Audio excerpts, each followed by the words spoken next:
Topic change कर देना, भाषा बोलिए अभी, नहीं तो फिर वो चढ़ाएंगे उधर, वो परेशान होगा।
क्या हाल है?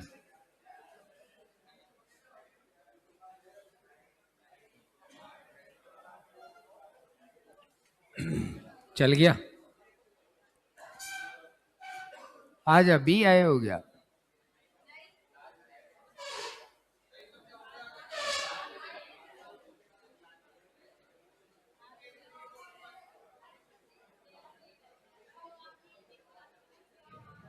चलो, अरे बस बस बस, बात बंद। अरे बातें मत करो, हेडिंग लगाओ, भाषा एवं बोलियां।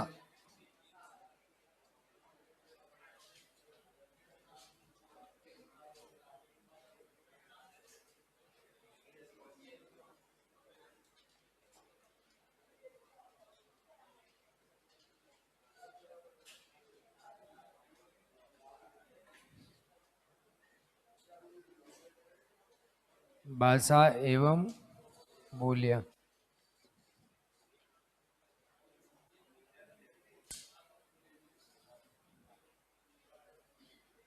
लिख लिया? अब सुनो थोड़ा, बाद में लिखना। देखो, ये एक ऐसा टॉपिक है जो अब नए जितने भी पेपर हो रहे हैं उन सब में सबसे ज्यादा पूछा जा रहा है। सबसे ज्यादा का मतलब सबसे ज्यादा ही। पूरी कल्चर एक तरफ और ये अकेला एक तरफ, रिट के हिसाब से। तो जैसे रिट में लगभग इससे सवाल आए थे 12 अकेले टॉपिक से, भाषा बोलियां और साहित्य से। और आप नए परीक्षा पैटर्न के आधार पे इस 12 को गुणा कर दो 4 से, क्योंकि सवाल ही ऐसा ही आता है, ऐसे दे देता है वागड़ी, इधर जिला दे देता है, ढूंढाड़ी, इधर जिला दे देता है, इधर मारवाड़ी, इधर जिला दे देता है, सोडवाड़ी, इधर जिला। कितने सवाल हो गए? 4। तो ये सबसे इंपॉर्टेंट टॉपिक होता है। जैसे मान लो अगर बोली बोली से भी अगर 2 सवाल आ गए, इसका मतलब 2 को फिर 4 से, तो 8 हो गए अपने आप में। क्योंकि अब ऐसे नहीं आएगा कि आपसे ये पूछेगा वागड़ी कौन से प्रदेश की बोली है, गया जमाना वो। अब इतना सिंपल नहीं आता, इसलिए ज्यादा सीरियस लेने का टॉपिक वैसे भी नहीं है, सरल है। क्या वागड़ी क्या होती है किसी को पता ही नहीं हो? पढ़ने वालों को तो पता रहता ही है, ऐसे कैसे नहीं पता होगा? तेरे को नहीं पता तो अभी पढ़ेगा तो पढ़ता चलेगा, ऐसे पता चल जाएगा। सबको ही नहीं आती जब वैसे तो। तेरी बोली कौन सी है? कहाँ से है तू? तो तुम्हारी कौन सी है? इसको यही नहीं पता। शरीर जितना मोटा है उतनी मोटी बुद्धि हो गई तेरी। क्या बोलता है? तू हिंदी बोलता है, शेखावाटी नहीं बोलता? तो थोड़ी बहुत है ये लो। इसीलिए तेरे जैसे विद्वान राजस्थान में रह गए, तभी तो राजस्थानी भाषा को मानता नहीं है।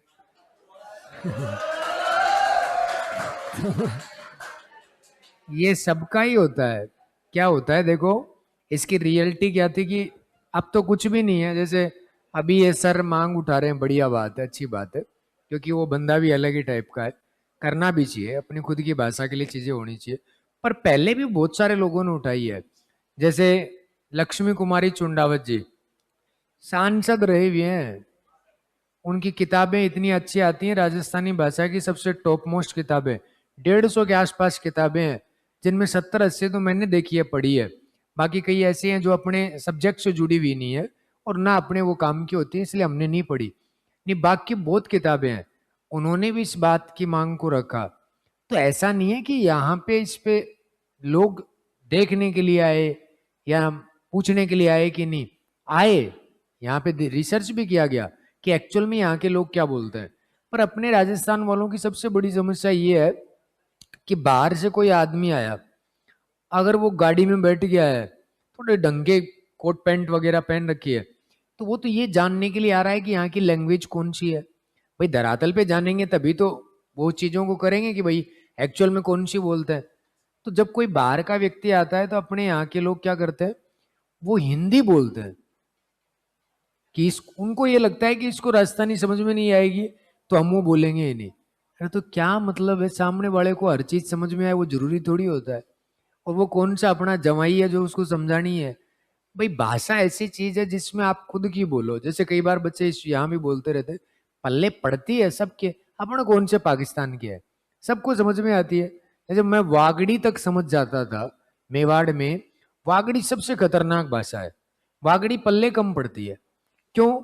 ऐसा नहीं है कि वो बोलते क्या है, ऐसा नहीं है। एक तो उस पर गुजराती का प्रभाव है। दूसरी बात ये होती है कि वो स्पीड से बोलते हैं, स्पीड से। नहीं, उनके टोन अगर धीरे हो ना तो आप आराम से समझ जाओ। बांसवाड़ा वाला लड़का है ना, इसमें कहा है, नहीं आया क्या आज वो? हाँ। हाँ तो बताओ, वागड़ी में स्पीड अधिक है। नहीं तो मेवाड़ी के वागड़ी के दोनों शब्द सेम सेम से होते हैं बस। है? बुलवा देंगे, चुप रहो। अरे बोल दे के इसमें क्या है, पर उसमें स्पीड होती है, बहुत स्पीड से बोलते हैं। और दो वागड़ के लोग अगर मिल गए तो फिर और स्पीड आ जाती है। मेवाड़ वागड़ का मिलता है तो धीरे धीरे बोलनी पड़ती है। पर घर वालों से जब ये बात करते हैं तो बहुत स्पीड से बोलते हैं, इसलिए लफड़ा है, बाकी और कुछ नहीं होता। तो कहते हैं कि भाई जहां भी गए पूछने के लिए कौन सी बोली जाती है यार, तो वो हिंदी में डायलॉग बोल रहे थे। इसीलिए आज तक फिर ये चीजें अटकी पड़ी है।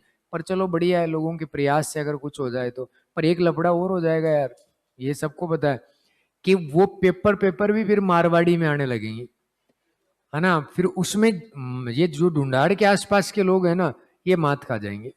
क्योंकि वो मारवाड़ी और ढूंढाड़ी में तो अंतर है लैंग्वेज में। अब जैसे ऐसे आया था पेपर में कि मारवाड़ी रो जूनो नाम कहीं वह। अब ये सवाल आया, अब किसी को पता ही नहीं चला। ये रिट में आए थे सवाल सारे के सारे। हाँ, जिन बात युद्ध रामायण नगाड़ारी भूमिका वह उन बात क्या नाम है इसमें, बात रामायण किणरी भूमिका वह। ऐसे सवाल आए हैं। ऐसे सवाल उसमें डाले थे क्योंकि 25 सवाल आए थे रिट में, 25 नंबर का सवाल पूछेंगे पूरा राजस्थानी भाषा से। तो फिर सवाल ऐसे ही बनते हैं। इसलिए आप याद रखो कि जो आपकी लैंग्वेज है आप उसी में बोलो।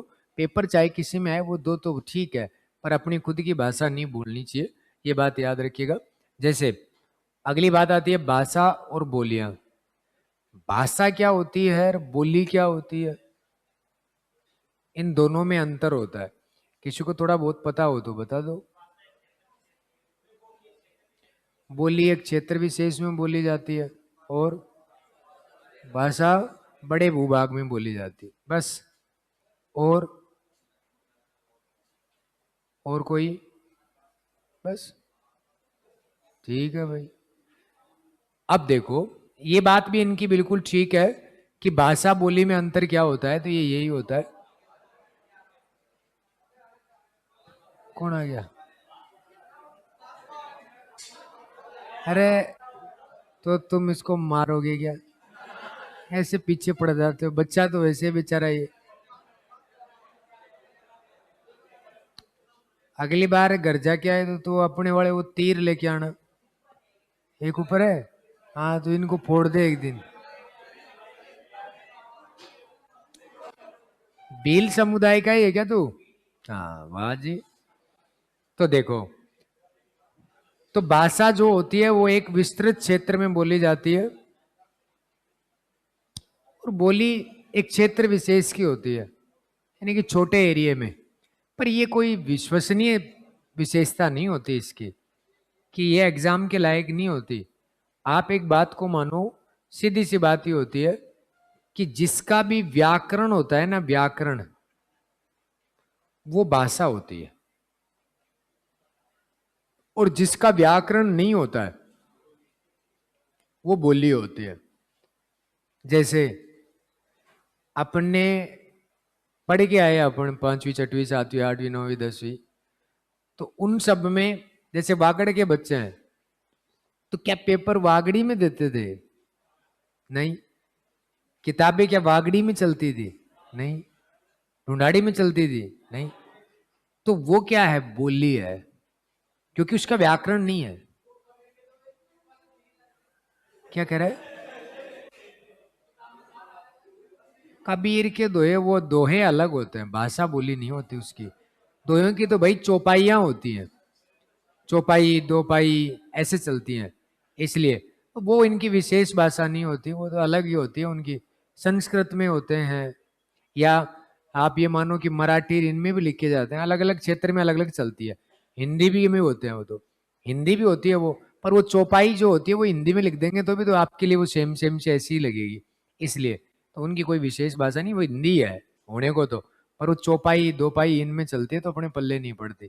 अब यहाँ पे जिसका, ये मान सकते हो कि जिसका व्याकरण नहीं होता वो क्या कहलाती है? बोली। और जिसका व्याकरण होता है वो क्या कहलाती है? भाषा। हिंदी का व्याकरण है, इसलिए हिंदी भाषा है। इंग्लिश का व्याकरण है, इसलिए इंग्लिश भाषा है लोगों की। संस्कृत का व्याकरण है, इसलिए संस्कृत भाषा है। जिसमें लिखा जा सकता है, सीधी बात यह है कि वो भाषा हो सकती है। और जिसमें लिखा नहीं जाए, केवल एक समुदाय के द्वारा, एक क्षेत्र विशेष में लोगों के द्वारा जो बोली जाती है, उसका व्याकरण नहीं होता, वो बोली कहलाती है। समझ में आ गई बात? अब एक बात ये होती है कि आपसे सवाल ऐसे पूछता है कि राजस्थान की मानक बोली कौन सी है? अच्छा, ये मानक शब्द आ गया।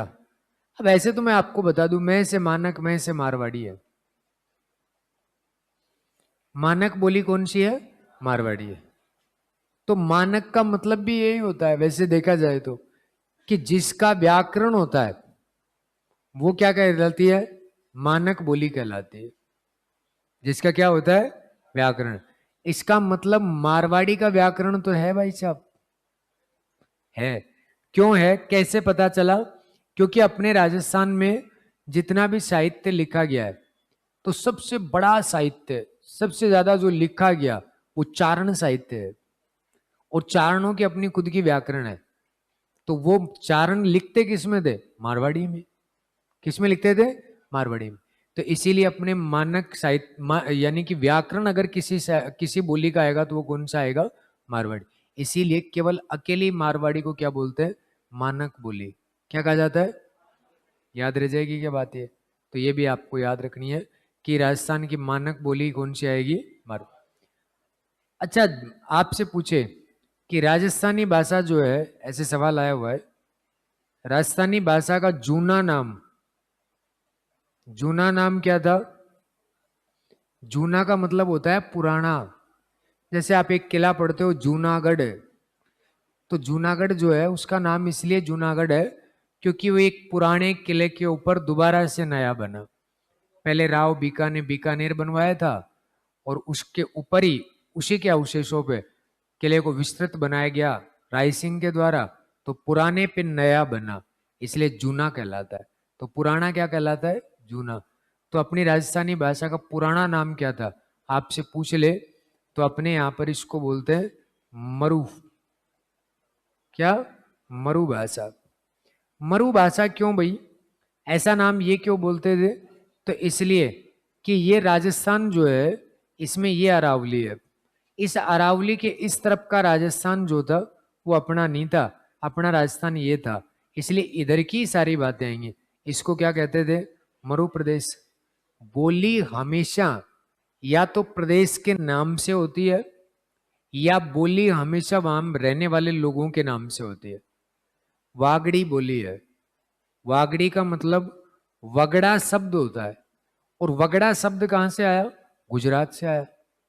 जो गुजरात में पहाड़ी क्षेत्र जो है, जो भी पहाड़ी क्षेत्र है और उसके ऊपर पेड़ उग जाते हैं पहाड़ी क्षेत्र पे, हरियाली जब होती है तो उस प्रदेश को वहां गुजरात में बोलते हैं वगड़ा प्रदेश, और उसी वगड़ा का वृंश होके क्या हो रखा है?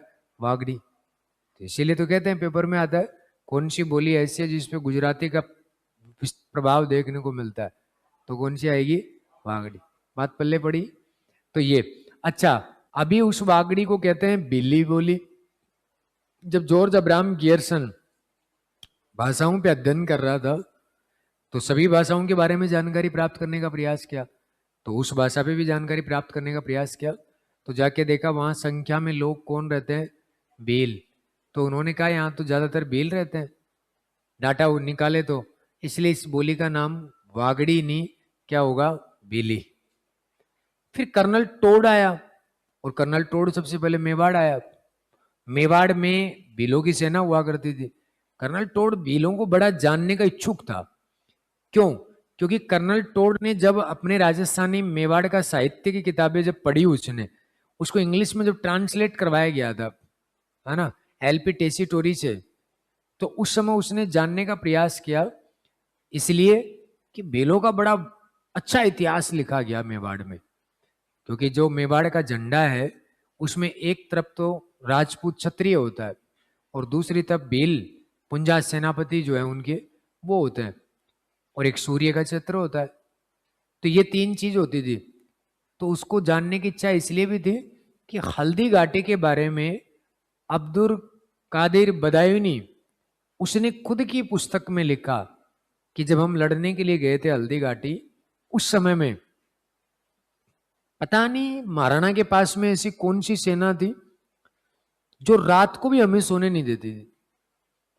तो उनसे पूछा गया कि ऐसी कौन सी सेना थी, और बोला वो जानवरों की जैसी आवाज निकाल सकते थे, और बोला हम उसी चक्कर में मात खा गए। तो वो क्या करते थे, मैंने भी बहुत पढ़ा है साहित्य में ऐसी चीजें, भील समुदाय के लोगों पे किताब चलती है भील प्रदेश के नाम से, और उस पे मैंने पढ़ा तो उसमें लिखा हुआ था कि ये लोग जो थे इनकी क्योंकि प्रकृति की गोद में रहते हैं, और प्रकृति की गोद में रहते हैं तो आप जहां रहोगे आप उनके जैसे व्यवहार करने लग जाओगे। तो जानवर जो थे वो जैसे बोलते तो ये उस बोली को सेम बोल सकते हैं। तो उस युद्ध में इन्होंने क्या किया कि जानवर की तरह से बोलते थे, जंगलों में तो लड़ाई गया है, तो वो देखने के लिए जाते थे कि ले भाई कौन सा जानवर है, और फिर सामने से बाण आया करता, डिच क्या हूं, बस बात खत्म, और फिर वो मर जाया करते। इसलिए उन्होंने इस बात को लिखा कि एक ऐसी सेना थी जो रात को भी बाण चलाती थी। नहीं, युद्ध के नियम क्या होते थे, सुबह सूर्य उदय के बाद में शुरू होगा और अस्त के बाद में समाप्त हो जाएगा, पर नहीं, वो चलाया करते थे। क्यों? क्योंकि ये इस प्रदेश के खिलाड़ी थे, इनको एक एक गली का पता है, पहाड़ी में कौन सी जगह कहाँ जाती है, कौन सी जगह क्या है। आपको आपके गांव का नहीं पता क्या? तो इनका तो गांव है पहाड़ियां, इसीलिए इनको सब चीजों का पता था। तो ये रात को घेर घार के गोट गाट के उनको कूट लिया करते। तो इसी वजह से कहते हैं कि कर्नल टोड को बड़ी रुचि थी इस जाति जनजाति से मिलने की। और जब आया टोड, तो टोड आया तो अंग्रेज है, नशा करता था, उधर से शराब लेके आया। शराब लेके आया तो यहाँ पे उसको लगा भाई ठंडा इलाका होगा और ऐसा कुछ होगा तो अपने को पीनी तो पड़ेगी, तो साथ लाया, कई दिन रुक गया, खुद की लाया जो खत्म हो गई। खत्म हो गई तो भाई राजा से कहा कि लो साहब शराब ला के दो। उन्होंने कहा नहीं है, हम तो शराब वराब का तो कोई काम ही नहीं है। उसने कहा कहीं कुछ तो होगी। बोला हाँ, भील समुदाय के लोग बनाते तो हैं कुछ, उसमें भी नशा होता है, मवड़ी, महुए के फूल से, और बोला प्योर होती है वो। बोला वही ला के दो। अब बेवड़े आदमी को तो चाहे अंग्रेजी पी रहा है देसी भी दे दो, वो पी जाएगा जब नहीं होगी तो। अंग्रेज तो ऐसा ही था, वो तब उसने कहा मवड़ी पिला सकते हैं, वो ला के पिलाई गई। कहते हैं कि कर्नल टोड जो होता है उस शराब को पी लेता है और पीने के बाद उसकी खुद की तो 2 एक घंटे में उतर जाया करती, और ये मवड़ी 3 दिन नहीं उतरी, सोता ही रहा 3 दिन तक। तब कर्नल टोड को समझ में आ गया कि चीज तो अच्छी है, इसीलिए अगले दिन अनाउंसमेंट करता है कि जो जो ये शराब बनाते हैं उन सबको बुलाओ, और बुलाने के बाद उन सबको कहता है कि आज से बनाओगे तुम, बेचेंगे हम। और इसी वजह से भील आंदोलन शुरू हुए थे, क्योंकि इनका किस किस पे अधिकार था, जल जंगल और जमीन। किसी के बाप की हिम्मत नहीं है कोई वहां पे जाके आज बस जाए, आज भी नहीं बच सकता। इन तीनों चीजों पे इन्हीं का ही अधिकार है। वो कह रहे थे ना अभी सरकार बोला हम वो कर देंगे, पहाड़ियों को हटा देंगे, हटा के दिखाओ, जाके दिखाओ, नग्गा करके नहीं भेज दे वापस तो मुझे बता देना। और उधर तो वो एक प्रथा और चलती है, बलि, अगर पसंद आ गया नरेंद्र मोदी तो मुंडी काट देंगे वहीं पे, बता दिया। इसलिए बड़े खतरनाक है आदमी। तो इसीलिए होना भी चाहिए, क्योंकि इन चीजों को लिए तो भाई इनके परिवार खपे हैं। भाई जिस परिवार में लोग मरे हों जिस चीज के लिए, तो वो तो उस क्षेत्र को नहीं दे सकता, और ये चाहे वहां पे घर बना सकते हैं। पहाड़ी इनकी है, तीनों चीजें, जंगल, जमीन और जल। जंगल में जो भी जमीन है वो सब इनकी, कहीं भी रह सकते हैं। आज भी जब, अब तो संविधान शुरू हो गया, पर आज भी किसी की हिम्मत नहीं है उधर कोई छेड़खानी कर ले। होना चाहिए सब ऐसा को। तो वो जब आया ना तब उसने कहा कि बिलों की बोली जो है वो तो कोक है। तो कर्नल टोड ने कहा था कि ये बिली कोक है, और जॉर्ज अब्राहम गियर्सन ने कहा था क्या, बिली। तो प्रदेश के नाम से चीजें चेंज होती हैं, तो आपको थोड़ा सा ध्यान रखना है कि जिसका व्याकरण होता है वो क्या कहलाती है, भाषा, और जिसका व्याकरण नहीं होता है वो क्या कहलाती है, बोली। अब आपकी बोली का क्या ही व्याकरण होगा, है मारवाड़ी का तो है, पर नुंडाड़ी का थोड़ी है। पर साहित्य तो लिखते हैं वो थोड़ा मोड़ा, जो बोली में नॉर्मल सी बात है।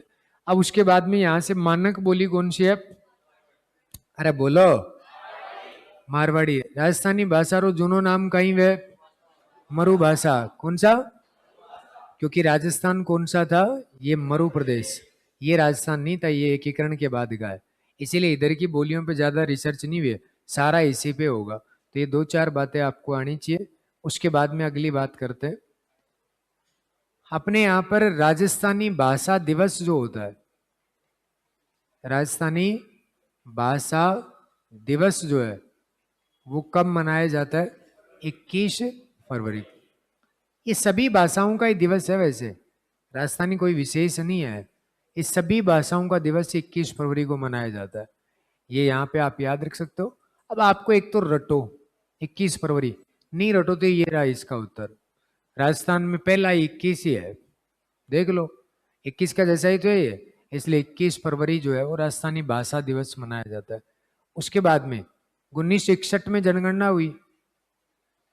1961 की जनगणना के अनुसार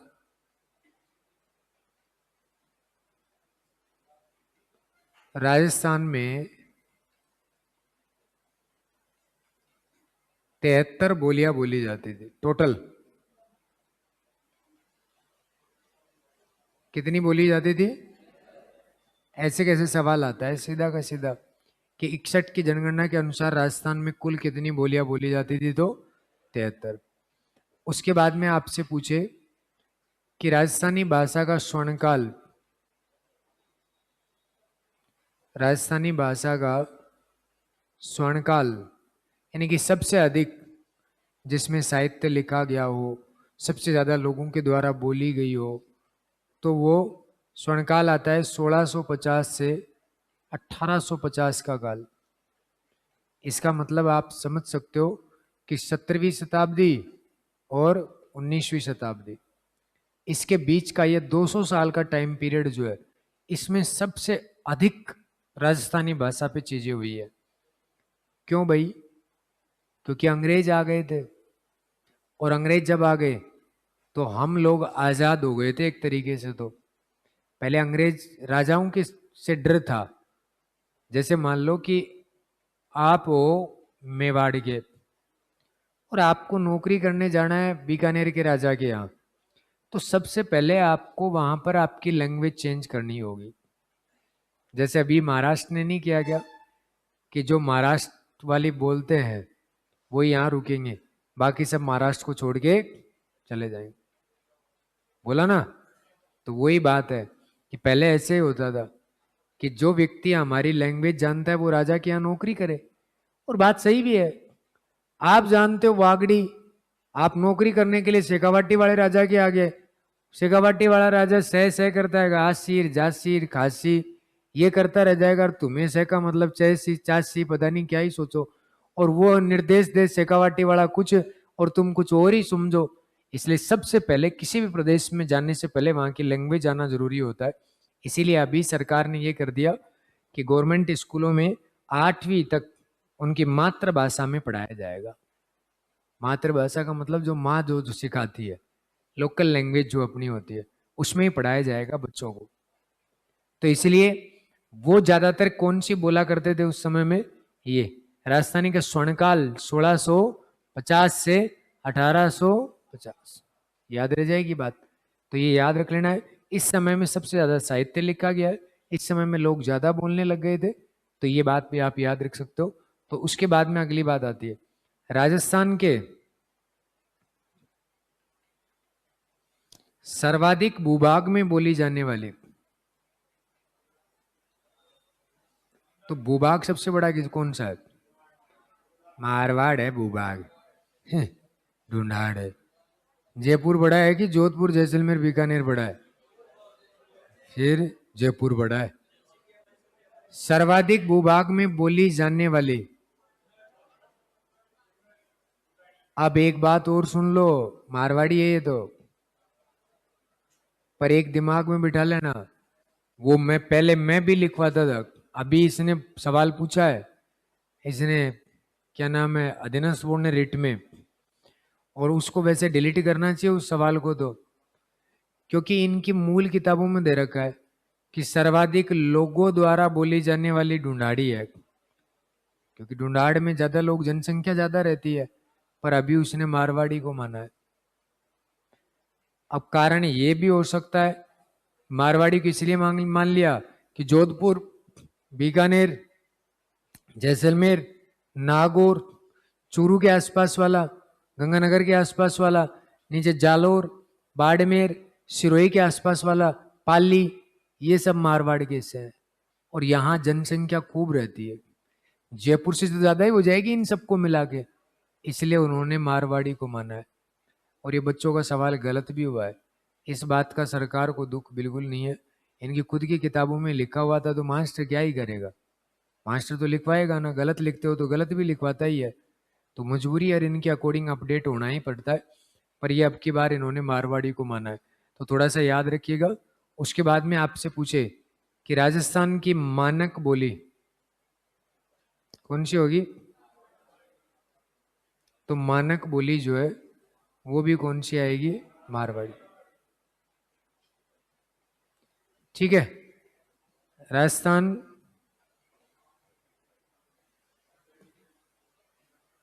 राजस्थानी भाषा का जूना नाम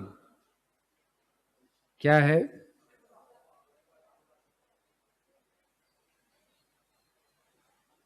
वो कौन सा आएगा? मरु। मरुवाणी कह सकते हो, वाणी मतलब बोलना, या मरु भाषा कह सकते हो। ठीक है। उसके बाद में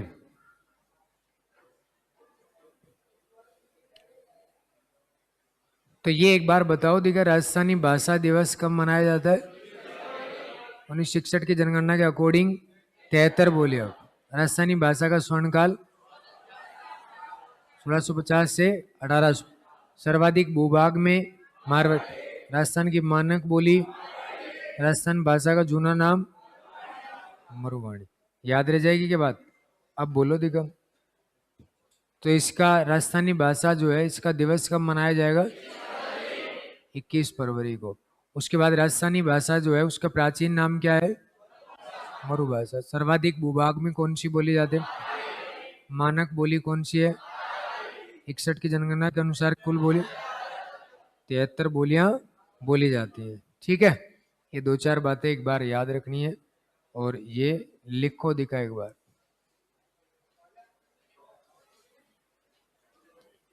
सबसे पहले लिखो 5 कहावत।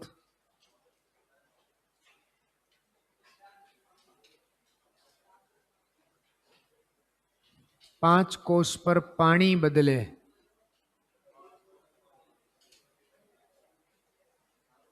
7 कोस पर वाणी।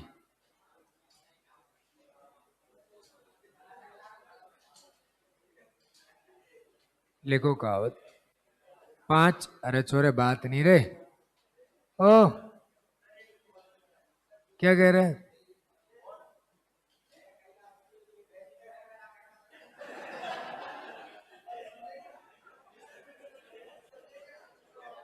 लिखो तुम।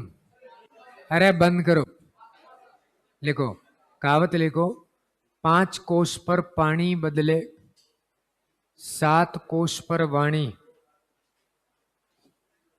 5 कोस पर पानी बदले, 7 कोस पर वाणी।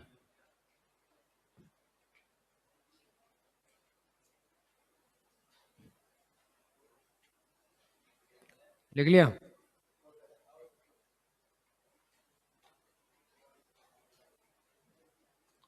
अब उसके बाद में लिखो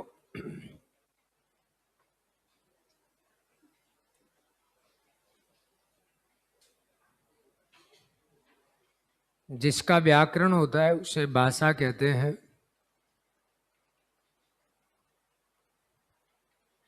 जिसका व्याकरण होता है उसे भाषा कहते हैं।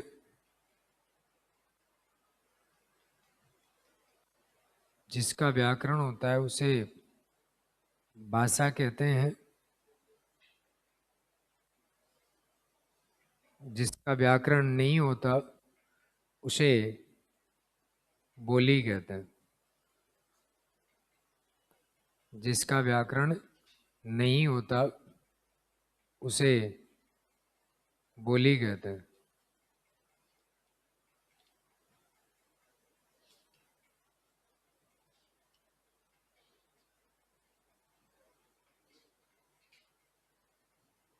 लिख लिया? उसके बाद में लिखो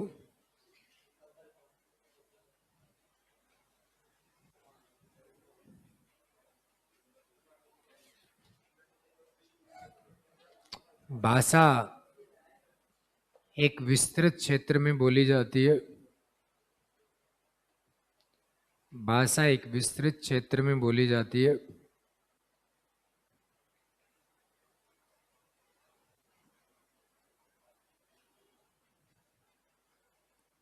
बोली छोटे भूभाग में बोली जाती है।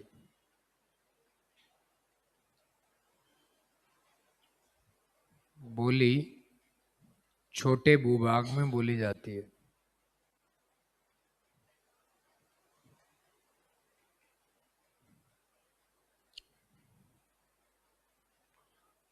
उसके बाद में लिख दो सामने लिखे हुए।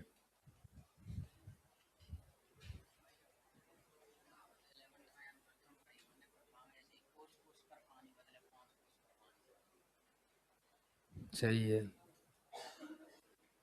लिख दो भाई सामने जो लिखा हुआ है।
लिख दिया?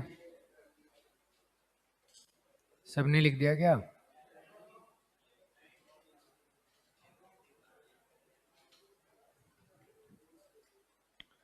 अब ऐसे पूछा जाए कि क्षेत्रफल के हिसाब से सबसे बड़ी कौन सी, तो मारवाड़ी, क्योंकि क्षेत्रफल वो ही है। तो इसमें ये चीज है आपको। अच्छा, सर्वाधिक लोगों द्वारा बोली जाने वाली सब ढूंढाड़ी लिखवाते थे, पर अभी बोर्ड ने क्या माना है, मारवाड़ी को। तो अब थोड़ा ध्यान रखना पड़ेगा इसको कि अगर मारवाड़ी ऑप्शन में हो तो सबका उत्तर अधिकांश तो वो ही माना जाता है, क्योंकि मूल भाषा है वो, जिसका साहित्य भी है, सब चीजें हैं। इसलिए थोड़ा ध्यान रखिएगा। तो ये तो लिख लिया होगा। लिखो, राजस्थानी भाषा की उत्पत्ति का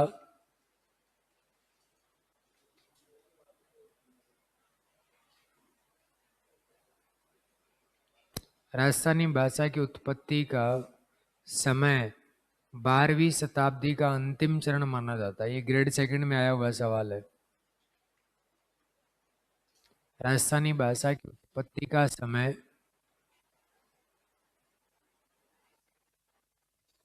12वीं शताब्दी का अंतिम चरण माना जाता है।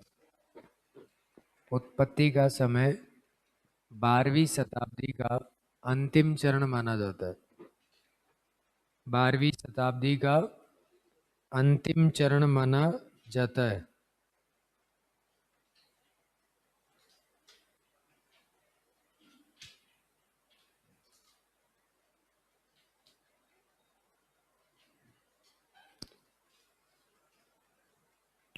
देखो, राजस्थानी भाषा की उत्पत्ति कैसे हुई है, सुनना है पहले, बाद में लिख लेना। सबसे पहले यहाँ पे आए थे आर्य, और आर्य जो बोला करते थे उनकी भाषा कौन सी थी, आर्य भाषा। मध्य एशिया में सबसे पहले शासन करने वाले यही लोग थे। अभी मैंने आपको क्या कहा कि एक क्षेत्र के हिसाब से यहाँ पर जो लोग ज्यादा रहते हैं उनके हिसाब से बोली का नामकरण होता है। तो आर्य आए तो लैंग्वेज का नाम क्या था भाई, एक कम्युनिटी एक विशेष एरिया में रहती है, एक संगठन विशेष एरिया में रहता है, तो वो अपने हिसाब से ही बातें करेंगे, तो नाम भी उसी का ही रखा जाएगा। जैसे एक सिंपल सी बात है, आप इतिहास जब पढ़ते होंगे तो इतिहास में आता होगा कि राजपूतों की उत्पत्ति के सिद्धांत, हो सकता है कि आपको नहीं पढ़ाए जाते होंगे, पर ये फर्स्ट ग्रेड सेकंड ग्रेड में आते हैं कि भाई उत्पत्ति के सिद्धांत आते हैं वहां पे। और वो ये पूछता है कि किस राइटर के अकॉर्डिंग राजपूतों की उत्पत्ति किससे हुई है? अब उसमें आपको रटना नहीं होता। जैसे मानो दो तीन राइटर आते हैं, एक कनिगम है, इसने क्या कहा, गोपीनाथ शर्मा है, इसने क्या कहा, हीराचंद ओझा है, इसने क्या कहा, कर्नल टोड है, इसने क्या कहा। तो हमेशा एक चीज को दिमाग में रखो, जैसे मान लो कि आप बस में बैठे हुए हो और बस में बैठ के जा रहे हो, और आपके अड़ोस पड़ोस में कोई आरएस लग गया, और कोई व्यक्ति आपसे मिलता है जो बाहर गए, वो कहता है यार मैंने सुना है कि तुम्हारे पड़ोस में कोई आरएस लग गया। तो फिर आप कहते हो कि पड़ोस में नहीं, वो तो मेरा भाई है, चाहे आप उसको जानते भी नहीं हो, पर उसकी किसकी वजह से, गवर्नमेंट जॉब की वजह से, उसके पद की वजह से आप कह रहे हो कि हाँ वो तो मेरा भाई है। और मान लो कि आपका भाई किसी के साथ भग के चला जाए और तुम बस में बैठे हो, और उसके बाद में आपसे कोई कहे कि यार हमने सुना है वो परिवार में कोई तुम्हारे भग के चला गया, वो नहीं नहीं वो तो अंकल का बेटा है, पता नहीं अड़ोस पड़ोस में है कोई, सुना मैंने भी है। तो हमेशा जिस व्यक्ति की वैल्यू होती है उसके साथ हम हमारा नाम जोड़ने का प्रयास करते हैं। सीधी बात बस यही है। ये बात समझ में आ गई तो यही, कनिगम कुषाण है, कुषाण है, कुषाण का नाम है, तभी तो कहते हैं कि राजपूतों की उत्पत्ति कुषाणों से हुई है, क्योंकि योद्धा थे, इतिहास जोरदार है, इसलिए सब अपना नाम जोड़ना चाहते हैं। जैसे गोपीनाथ शर्मा, शर्मा जी से तो इनके बेटे से तो मैं मिला हुआ हूँ। गोपीनाथ शर्मा जो है वो कहते हैं कि राजपूतों की उत्पत्ति ब्राह्मणों से हुई है, क्योंकि खुद क्या है, ब्राह्मण है। उसके बाद में कर्नल टोड, टोड यहाँ का इतिहास जब जानता है तो यहाँ इतिहास मिलता है कि सर कट गया यार, डर लड़ रहा था, तो ये कह रहा है ये तो सारे के सारे विदेशी थे, ये तो हमारे उधर की हैं। शक, कुषाण, हुण, सिथियन, ये सब आए थे और यहाँ पे आके उन्होंने शादी कर ली, और शादी करने के बाद जो बच्चे पैदा हुए वही राजपूत कहलाए। तो ये सब अपना नाम क्यों जोड़ रहे हैं, इसीलिए जोड़ रहे हैं क्योंकि ये सब योद्धा है। वही बात यहाँ पे है कि कम्युनिटी यहाँ पे रहती है तो वो अपनी खुद की बातें करेगी, दूसरे की बातें क्यों ही करे वो। तो यहाँ से आप याद रख सकते हो कि ये आर्य आए तो आर्य भाषा, फिर भाई समझदार लोग आए, वेद लिखे गए, वेद लिख गए तो वैदिक संस्कृत, क्योंकि वेद कौन सी भाषा में लिखे गए हैं, संस्कृत में, इसलिए कौन सी हो गई, वैदिक संस्कृत। ये भी आप याद रख सकते हो। अब उसके बाद में अगली बात आती है यहां से, और वो ये आती है कि अब ये वैदिक संस्कृत जो है ये दो भागों में टूटी। एक भाग जो टूटा वो तो बना यहाँ पे संस्कृत, जिसमें लिखे गए, ये तो लिखने की भाषा थी, क्योंकि आज तक आपने संस्कृत पढ़ी होगी ना, व्याकरण है इसका, आपने लिखी भी होगी, अहम गच्छामि फलाना ढिमका जो भी, तो ये लिखने की है। पर आप क्या संस्कृत बोल सकते हो, नहीं बोल सकते। तो इसीलिए लिखने की भाषा अलग है, और ये हुआ करती थी बोलने की भाषा पाली। बोलने की कौन सी होती थी, जैसे अपने लिखने की भाषा तो हिंदी है, पर बीच बीच में अपन राजस्थानी भी तो बोल ही रहे हैं। आप मारवाड़ी शेखावाटी जहाँ के भरतपुर वाले भी बोल ही रहे हैं, पर क्या आप उसको लिख थोड़ी देते हो, नहीं, वो केवल बोलने की लैंग्वेज होती है। हाँ, अगर कोई भाषा बहुत लंबे समय तक 100, 200, 500 साल कोई बोली अगर लगातार एक क्षेत्र विशेष में बोली जाती है तो फिर वो लिखने भी लग जाते हैं लोग उसको धीरे धीरे। तो ये आप याद कर सकते हो, जैसे बच्चा होता है ना छोटा, उसको आप जैसे बोलोगे वो वैसे ही शब्दों को लिखता है, क्योंकि आपने जो लैंग्वेज बोली वो उसी को लिखने का प्रयास करा है, तो शब्दावली ऐसी हो जाती है लंबे समय तक। अब ये बन गई भाई लिखने की भी धीरे धीरे, फिर ये टूटी यहां से, और जब ये टूटती है तो इसके 3 भागों में टूटती है, और 3 भाग में एक भाग था शौरसेनी, शौरसेनी प्राकृत, प्राकृत का मतलब होता है टूटा हुआ रूप, है ना, प्राकृत का मतलब क्या होता है, टूटा हुआ रूप। तो ये शौरसेनी प्राकृत, एक मागधी प्राकृत, इसमें टूटी ये पाली, और एक महाराष्ट्री प्राकृत। टूटी 3 में थी, अपने काम केवल एक ही आएगी,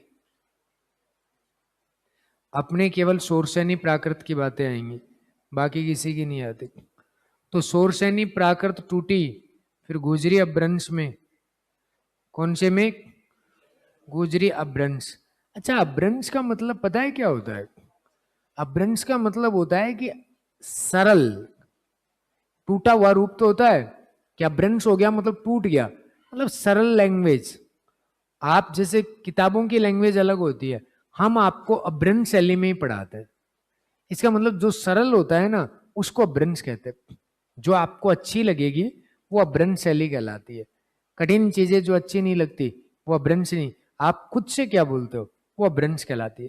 और फिर गुजरी टूटी 2 में, एक साथ 2 भाषाओं की उत्पत्ति हुई है, एक राजस्थानी और एक गुजराती, एक राजस्थानी और एक गुजराती। ये आपके पिताजी हैं, ये पिताजी के पिताजी हैं, ये कौन है, दादाजी, उसके बाद में उनके पिताजी, और वो उनके फिर उनके हाँ वो जो भी है, बस तुम्हारी तो औकात यहाँ तक याद रखो। अब आपसे सवाल क्या आएगा, सवाल ऐसे आएगा, सुनना, अभी इसको बताया नहीं मैंने, केवल लिखा है। तो सवाल ऐसे आएगा कि राजस्थानी भाषा की उत्पत्ति किससे मानी जाती है, तो पहले उत्तर तो क्या करना है, गुजरी, ठीक है। उसके बाद में अगर गुजरी ऑप्शन में नहीं आएगा तो सोरसैनी नहीं आया तो, पाली नहीं आया तो, और वैदिक नहीं आएगा तो इंडो आर्यन। ये आया था अभी 4th ग्रेड में, और ये कोई ऑप्शन में नहीं था, ये लास्ट वाला था कि राजस्थानी भाषा की उत्पत्ति कहाँ से मानी जाती है।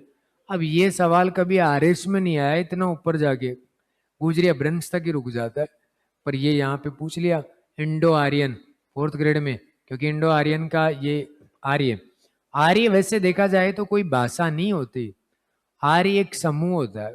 मराठी, महाराष्ट्री, हिंदी, संस्कृत, इन सबका सरल रूप जो होता है उसको क्या बोलते हैं, आर्य भाषा।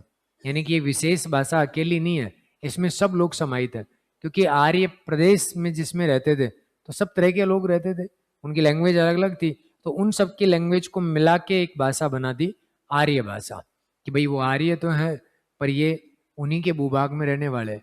अब सुनिएगा ये क्या होता है। जैसे मैंने शुरुआत में ये तो बता दिया आपको कि ये लिखने की है और पाली किसकी है, बोलने की है, तो ये सबको वैसे भी याद रह जाएगी। इधर से मैं बात करूं, ये राजस्थान की अरावली है। अब देखो, अब पता चलेगा यहाँ पे कि पाली तक की तो आप सोचो चाहे मत सोचो कोई काम की नहीं है। सोरसैनी जो होती है उसका प्रदेश होता है ये गुजरात से लेके और यहां तक मथुरा, यहां तक का जो प्रदेश है ये पूरा का पूरा कहलाता है सोरसैनी प्राकृत का। ये सूरसैन प्रदेश हुआ करता था, जिसमें राजस्थान के हिस्से भी आ गए कुछ, यहाँ गुजरात वाला एरिया भी आ गया, इसीलिए उसको क्या कह दिया उन्होंने, सोरसैनी प्राकृत, क्योंकि क्षेत्र के नाम से हो रहा है नामकरण। अब क्या हुआ, अगला गुजरी अपभ्रंश में क्यों टूटा, क्योंकि ये गुजरात है और गुजरात में किसने शासन किया, गुजर प्रतिहार ने। और ये गुजर प्रतिहार जो थे ये धीरे धीरे यहाँ से गए और सबसे पहले कहाँ है, मंडोर, क्योंकि राजधानी किसको बनाया, मंडोर को। फिर इधर जालोर भी चले गए, भीनमाल, तो जालोर को भी इन्होंने राजधानी बनाया। धीरे धीरे इन्होंने पूरे प्रदेश में इस वाले एरिया में कब्जा कर लिया। तो यहां से जब कोई व्यक्ति चल के आया और उसका शासन यही है, राजा है वो यहाँ का, तो क्या वो लैंग्वेज यहाँ की एक्सेप्ट करेगा या अपनी वाली लैंग्वेज जो लेके आया उसमें लोगों को बदलने का प्रयास करेगा, बदलने का प्रयास करेगा।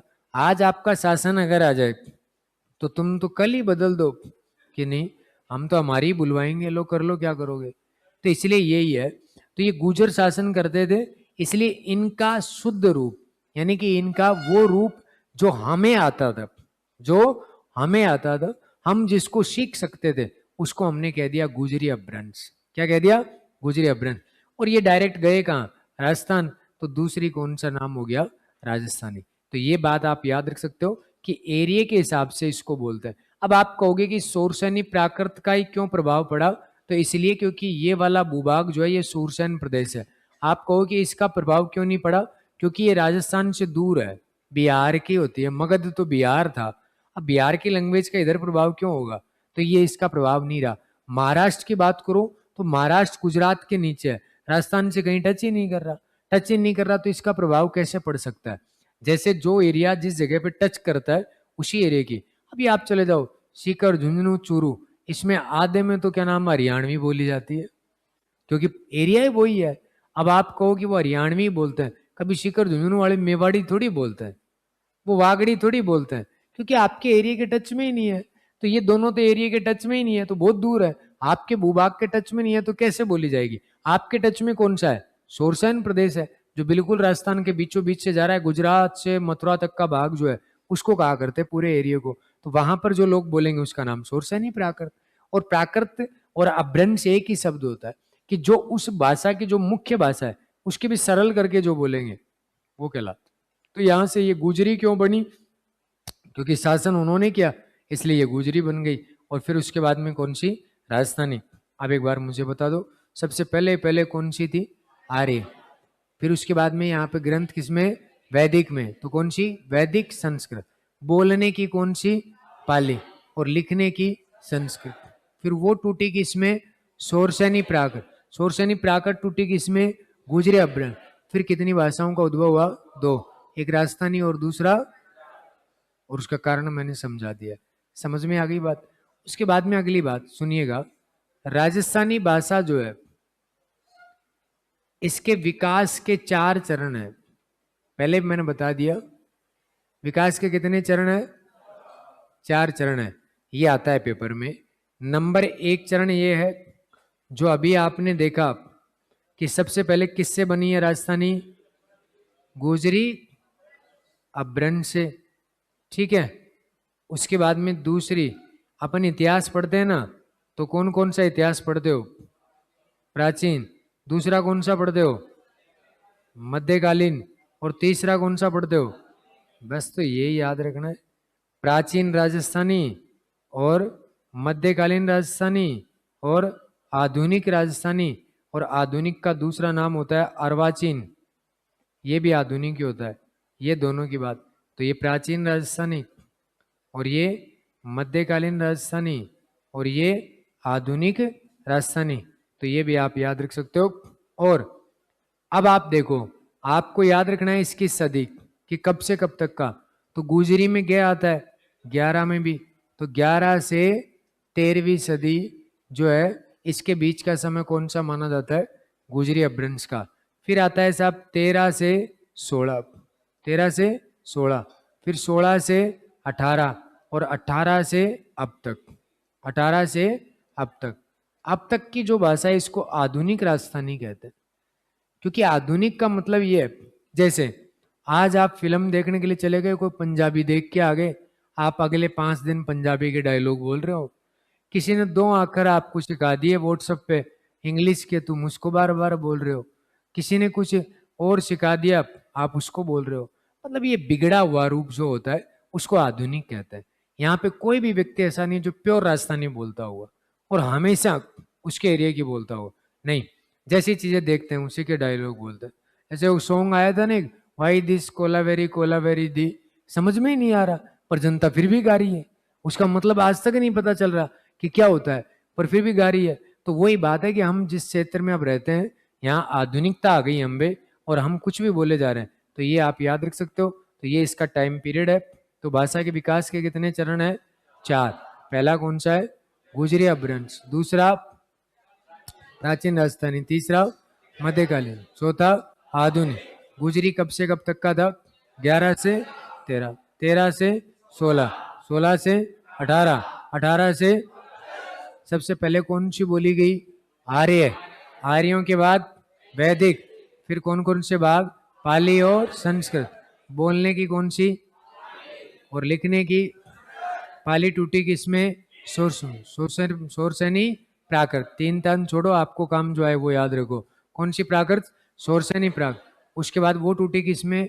गुजरी अपभ्रंश। और उसके बाद राजस्थानी और गुजरात। याद रख सकते हो। इसको उतारो, दिखाओ एक बार। इसको ऐसे कैसे उतार लेना।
क्या हो गया बैरू?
लिख दिया क्या?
एक सेकंड।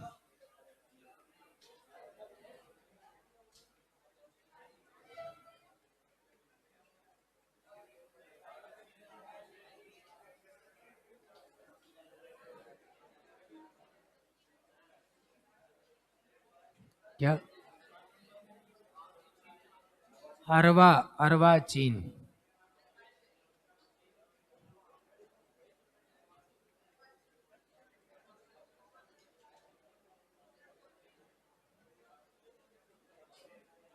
लिख लिया क्या?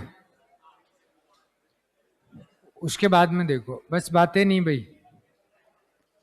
एक एडिंग लगाओ, राजस्थानी भाषा की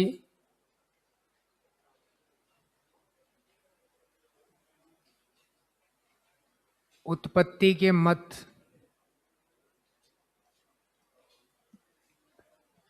देखो, ये मत जो है ये आपसे तो नहीं पूछेगा वो। आप सोच रहे हो क्यों?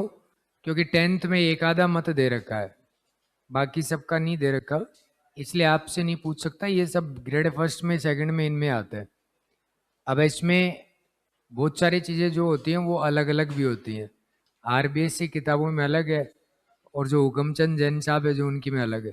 पर फिर भी अपने को एक दो बातें याद रख लेनी है, कभी याद रह जाए तो ठीक है। जैसे एक तो आता है साहब George Abraham Gierson. George Abraham Gierson जो होता है, इसने क्या कहा था कि राजस्थानी भाषा की उत्पत्ति नागरी अपभ्रंश से मानी जाती है।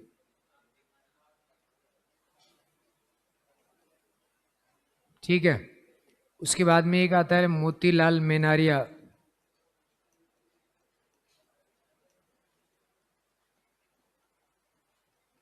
और के एम मुंशी। इन दोनों ने क्या कहा था कि गुजरी अपभ्रंश से मानी जाती है।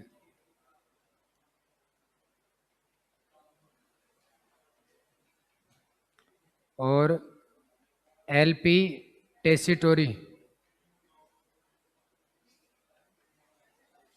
एलपी टेसिटोरी ने दो बताए, शोरसैनी और इसने गुजरी को भी बताया है। गुजरी को बताया कि इसमें नारायण माली वाली किताब जो है ना उसमें, तो ये तो आप याद रख लेना। हुकमचंद जैन में और इनमें दे रखा है गुजरी, वैसे ये शोरसैनी बताते हैं। एक आते हैं सुनीति कुमार। और सुनीति कुमार कहते हैं से सौराष्ट्री। अच्छा, आज तक मैंने कोई सवाल नहीं देखा इनसे।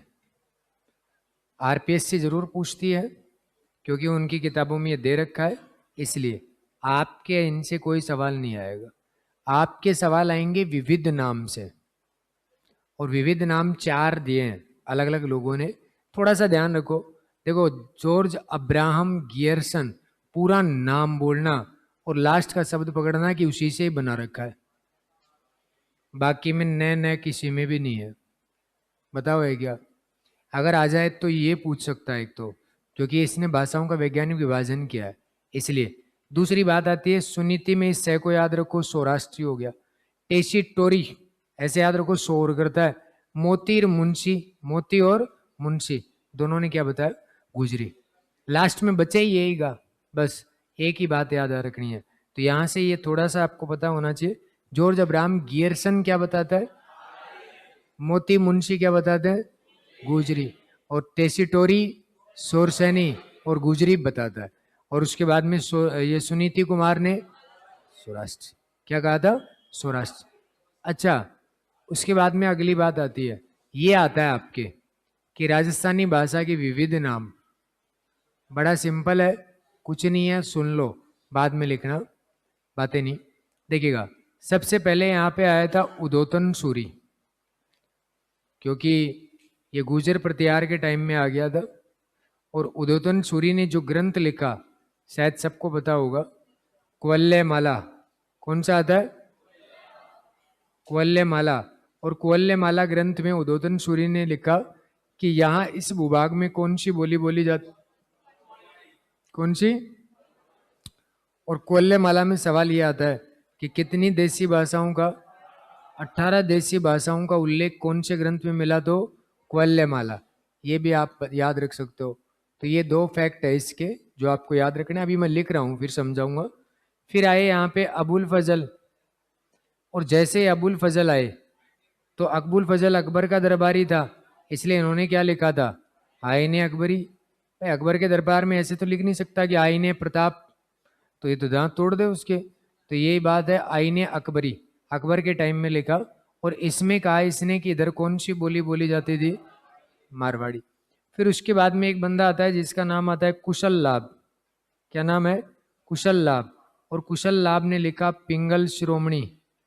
कौन सा? पिंगल शिरोमणि। और ये पिंगल शिरोमणि जैसे लिखा उसने, तो इसमें इसने कहा कि यहाँ पे कौन सी बोली जाती है? डिंगल। कौन सा? जब पिंगल आ जाए तो डिंगल साथ रहेगा, पिंगल डिंगल एक साथ ही होता है। उसके बाद में लास्ट में आया था जॉर्ज अब्राहम गियर्सन, ये बात आपको याद रखनी है। जॉर्ज अब्राहम गियर्सन जो होते हैं उनकी पुस्तक होती है the linguistic survey of India, और ये सर्वे ऑफ इंडिया को ऐसे ही लिखा जाता है। और इसमें इसने लिखा था कि यहाँ पे कौन सी बोली बोली जाती है, राजस्थानी। और कौन से भाग में लिखा, तो 90 भाग में, इस पुस्तक के 90 भाग में। ये अच्छा सवाल है, क्या लिखा था इसने, राजस्थानी। अब आप एक तो इसको बोल के बताओ, उदोतन सूरी ने कौन सा लिखा, कोल्यमाला में क्या बताई गई, मरुवन। कितनी भाषाओं का उल्लेख, 18। अबुल फजल ने कौन सा लिखा, इसमें क्या बताया गया, मरुवन। कुशल लाभ ने कौन सा, पिंगल शिरोमणि, कौन सा लिखा, डिंगल। उसके बाद में जॉर्ज अब्राहम गियर्सन ने लिंग्विस्टिक सर्वे ऑफ इंडिया, इसने क्या बताया, कौन से भाग में, 90 भाग। इसने यहाँ पे 1912 में राजस्थानी भाषा का क्या किया था, वैज्ञानिक विभाजन किया। और इसने कितने भाग बताए, 5 भाग बताए। कितने बताए थे, 5। ये भी पेपर में आता है कि 5 भाग बताए थे, पर इसके मुख्यतः 2 ही भाग माने जाते हैं, पर 5 भी मैं बता दूंगा आपको अभी। अब सुनो, जब उदोतन सूरी आया, कोल्लेमाला जब लिखने लगा, तो वो भाई आया गुजर प्रतिहार के टाइम में है। और गुजर प्रतिहार के टाइम में इस प्रदेश को क्या बोलते हैं, मरु प्रदेश। इसलिए क्या नाम दे दिया उसने कि मरु प्रदेश में रहने वाले लोगों की भाषा कौन सी है। ये कौन सी बड़ी बात बता दी। ये तो आप भी होते तो आप भी यही बताते कि भाई भूभाग के हिसाब से बता रहा है। अच्छा, फिर उसके बाद में आया अबुल फजल, उसने ग्रंथ कौन सा लिखा, आईनक। ये अकबर का दरबारी है। जब अकबर यहाँ पे अटैक करने के लिए आता है, तो आप सबको बताया कि आप पढ़ते होंगे हिस्ट्री में, तो यहाँ ऐसे बोला जाता है कि अकबर के समय मारवाड़ का राजा चंद्रसेन हुआ करता था। ऐसे तो बोलते हैं, ऐसा थोड़ी बोलते हैं मरु प्रदेश का राजा चंद्रसेन था, क्योंकि मरु प्रदेश से अभ्रंश होके क्या हो गया, मारवाड़ हो गया। तो अब ये क्या कह रहा है, मारवाड़ी। कौन सी बड़ी बात बता रहा है, जिस प्रदेश में आ रहे हैं वहां के भूभाग का नाम लिख रहे हैं ये सब। अब उसके बाद में आया कुशल लाभ। कुशल लाभ बिलास्ट का आदमी है। कुशल लाभ ने लिखा पिंगल शिरोमणि खुद का ग्रंथ, और इसमें इसने लिखा डिंगल। क्यों भाई, क्योंकि ये यहाँ का साहित्य उठा उठा के देखता है, और चारणों के द्वारा लिखा गया। तो चारण डिंगल शैली का प्रयोग करते थे। डिंगल शैली ऐसी होती है जिसको लिख भी चारण सकते हैं, उसको पढ़ भी चारण ही सकते हैं। उसके अलावा कोई नहीं लिख सकता, कोई नहीं पढ़ सकता। इसलिए ये चारणों के द्वारा लिखा गया, और चारणों के द्वारा लिखा गया तो उन्होंने डिंगल लिख दिया। तो वो साहित्य ज्यादा डिंगल में लिखा हुआ था, इसको लगा लैंग्वेज ही यही थी, इसीलिए डिंगल में लिख के चले गए। तो यहाँ से कौन सी बता दी इसने, डिंगल। अब ये अंग्रेज है, जब अंग्रेज आए थे इस भूभाग का नाम चेंज हो चुका था। तब तक क्या हुआ, राजस्थान। इसलिए इसने क्या नाम दे दिया, राजस्थानी। और इसने इसके कितने भाग बता दिए, 5। तो ये बातें आपको पता होनी चाहिए, ये कोई विशेष नहीं, प्रदेश का नाम चेंज होता गया और इन लोगों ने वो बताते चले गए। तो आपसे पूछे यहाँ पे कि जॉर्ज अब्राहम गियर्सन ने उत्पत्ति कौन सी भाषा से बताई है, तो नागरी। कौन सी से, नागरी। और मोतीलाल मेनारिया और के एम मुंशी ने गुजरी। और सौराष्ट्री किसने बताई, सुनीति कुमार ने। और यहाँ पे आपसे पूछे कि टेसीटोरी क्या कहता है, सोरसनी या गुजरी, याद रह जाएगी। उसके बाद में यहाँ पे सबसे पहले कौन आया, उदोतन सूरी। कौन सा ग्रंथ लिखा, कोल्ले माला। और उसमें कौन सी भाषा बताई इसने, कितनी भाषाओं का उल्लेख किया, 18। उसके बाद में कौन आए थे, अबुल फजल। कौन सा ग्रंथ लिखा, आईने अकबरी। आईने अकबरी में क्या बताया, मारवाड़ी। कुशल लाभ ने कौन सा लिखा, पिंगल शिरोमणि। उसने क्या बताई, डिंगल। राजस्थानी यहाँ पे जॉर्ज अब्राहम गियर्सन ने कौन सा लिखा, लिंग्विस्टिक सर्वे ऑफ इंडिया। और इसमें सर्वे किया तो कौन से भाग में, 90। और इसने क्या बताया था, राजस्थानी। कितने भाग बताए, 5। अब 5 भाग इसने कौन कौन से बता दिए, कुछ नहीं है। इधर वाला ये पश्चिमी राजस्थान बताया था कि ये पश्चिमी राजस्थान में कौन सी बोली है, पश्चिमी राजस्थानी। उसके बाद में उत्तरी और पूर्वी राजस्थानी, उत्तरी और पूर्वी राजस्थानी, उसके बाद में ये पूर्वी और मध्य राजस्थानी, पूर्वी व मध्य राजस्थानी, और उसके बाद में ये दक्षिणी पूर्वी राजस्थानी, दक्षिणी पूर्वी राजस्थानी, और उसके बाद में ये वाला भाग कि दक्षिणी राजस्थानी। ये भाग बताइए, यहां से चलना है। पश्चिमी राजस्थानी, उत्तरी पूर्वी, पूर्वी और मध्य, अरावली के आसपास वाला एरिया ये, और ये मध्य कहलाता है। और इधर की ये, और एक नीचे वाली, ये कहता है कि इधर तो बोली जाती थी मारवाड़ी, ये कहता है कि इधर बोली जाती थी कौन सी, मेवाती, ये कहता है कि इधर कौन सी थी, ढूंढाड़ी, ये कहता है कि इधर कौन सी थी, मालवी थी, और ये कहता है नीचे कौन सी थी, वागड़ी। ये बताता है ये 5 भाग, और कोई विशेष भाग नहीं है।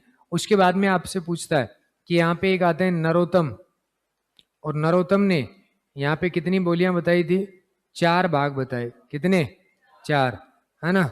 तो ये भी आप याद रख सकते हो। और मोतीलाल ने यहाँ पर भाग कितने बताए थे, 5। ये नाम थोड़े से याद रखना, है ना। एक और भी आता है महावीर प्रसाद, ताकि आपको याद रहे बस, और कोई काम के नहीं होते, है ना। तो थोड़ा सा ये याद रखना, इन सब ने ये भाग इसके बताए हैं। अब इसको लिख लो आप।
वो वीडियो अभी तक नहीं डला। क्या कर रहे हैं वो थंबनेल वाले?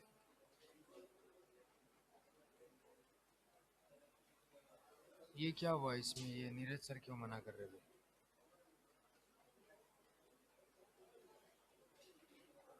हैं?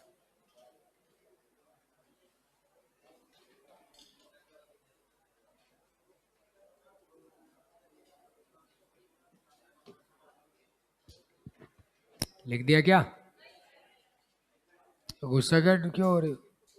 लिख लो। ये एक साथ बोल रहे हैं, इतनी जोर से बोलो मैं वैसे ही उड़ जाऊंगा।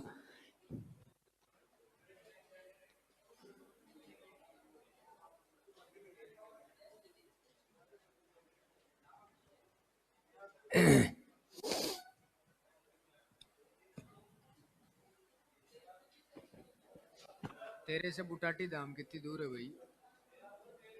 तेरे से बुटाटी धाम कितनी दूर है? नहीं, यहाँ से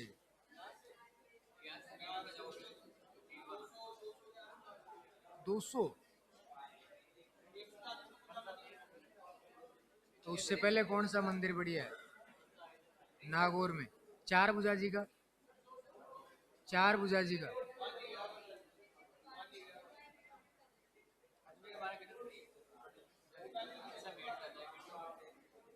दूर पड़ता है तो यार।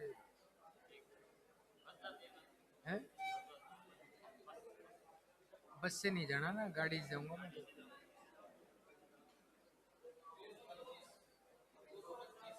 यहाँ से फिर तो वापस ही नहीं आया जाए। मैं सोच रहा आज शाम को ही चला जाए। अजमेर हो गए? कहाँ से? मेड़ता? वो कैसे बता रहा है 200? इसके 5 भाग लिख दो। नंबर 1,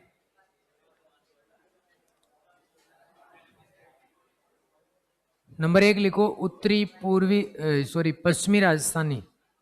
और पश्चिमी राजस्थानी के सामने लिख दो मारवाड़ी। 5 भाग लिखो इसके। पश्चिमी राजस्थानी के सामने मारवाड़ी।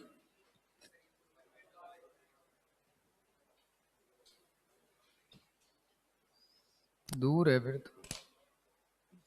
लिख लिया? उसके बाद में लिखो उत्तरी पूर्वी राजस्थानी मेवाती।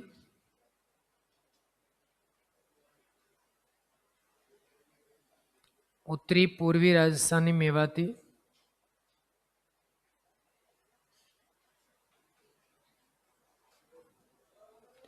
उत्तरी पूर्वी राजस्थानी मेवाती।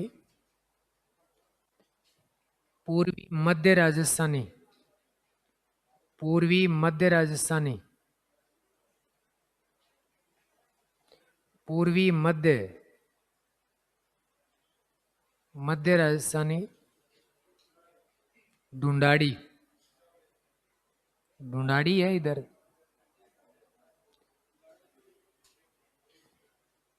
और दक्षिणी राजस्थानी, सॉरी दक्षिणी पूर्वी, पहले दक्षिणी पूर्वी लिख लो।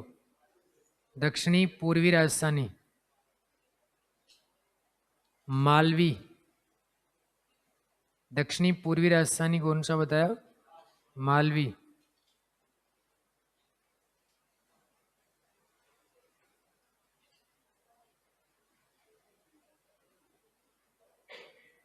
लिख दिया? उसके बाद में लिख दो दक्षिणी राजस्थानी बांगड़ी। वागड़ी को बांगड़ी बोलते हैं, बागेड़ी अनुस्वार। अरे वागड़ी को ही बागड़ी बोलते हैं। मूल किताबों में ये बागड़ी नहीं मिलता। मूल किताबों में मिलेगा बागड़ी।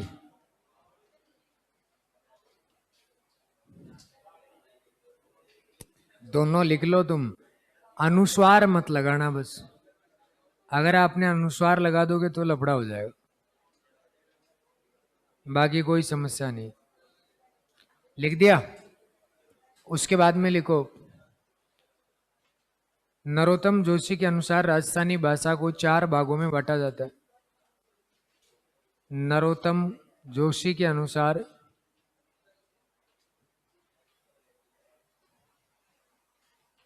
राजस्थानी भाषा को 4 भागों में बांटा जाता है। ये तो 4 भाग कोई लिखने नहीं है, बस 4 भाग याद रख लो। नरोत्तम जोशी के अनुसार राजस्थानी भाषा को 4 भागों में बांटा जाता है। मोतीलाल मेनारिया के अनुसार 5 भागों में बांटा जाता है।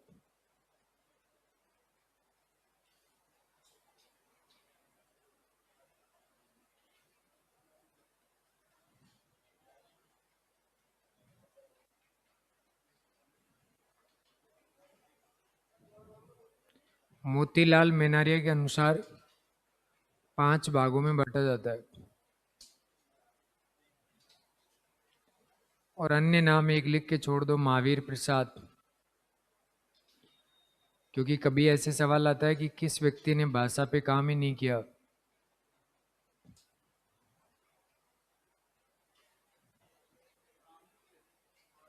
महावीर प्रसाद लिख के छोड़ दो।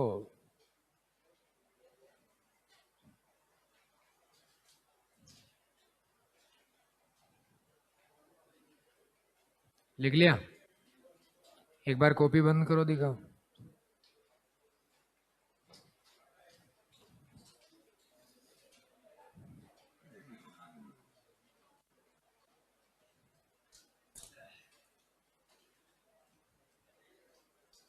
जिसने ब्लैक पहन रखा वो सब खड़े हो जाओ।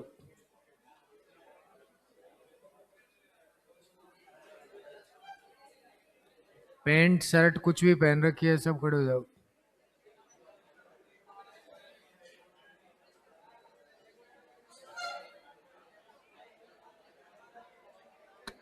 अरे बातें नहीं रे,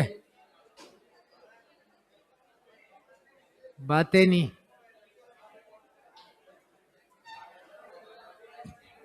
क्या पहन रखे तूने? ब्लैक जूते पहन रखे हैं?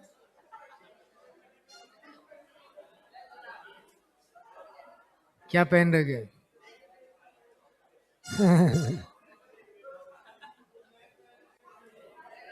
अरे अब बातें नहीं, बताओ भाई। अरे बात नहीं करनी रे। वो तेरी ब्लैक नहीं है क्या? वो पीछे। हाँ,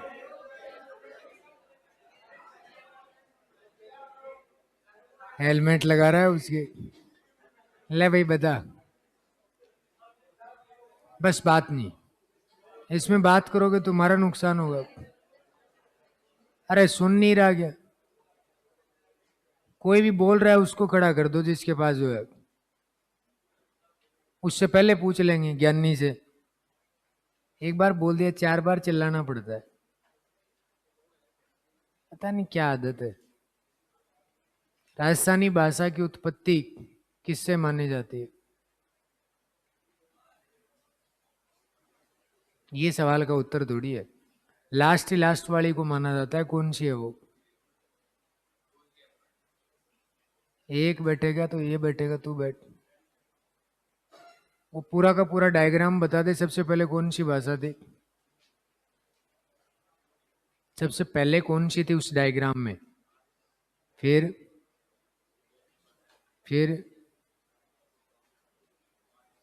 वेरी गुड। हाँ, फिर उसके बाद राजस्थानी। बैठ।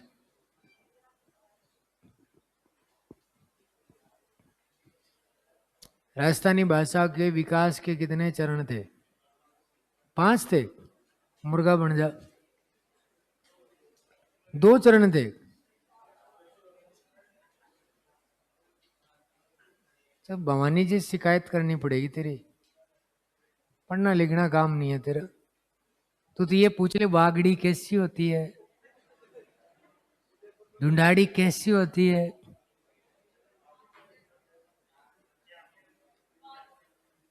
चार कौन कौन से? बैठे। बैरू पढ़ ले। प्राचीन, प्राचीन देखो बता कैसे रहा है, प्राचीन, मिडेवल, आधुनिक, एक हिंदी में एक इंग्लिश में। ओहो, 4 आंकर आ गए, एंशेंट मॉडर्न। उससे पहले भी तो होगी, 4 कहाँ हुई है, तो 3 ही हुई ना। कहां से है तू? जयपुर से?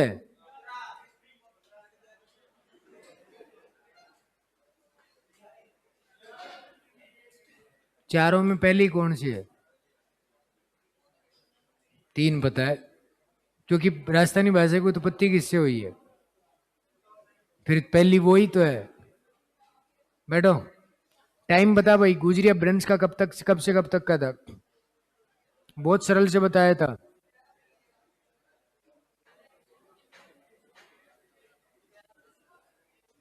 समय क्या था गुजरिया ब्रंश का? प्राचीन, आधुनिक, आधुनिक,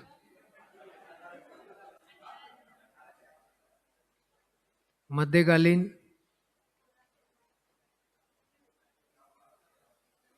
हाँ भाई टोपी वाले बादशाह। राजस्थान में 1961 की जनगणना के समय कितनी बोलियां बोली जाती थी? बैठ जा।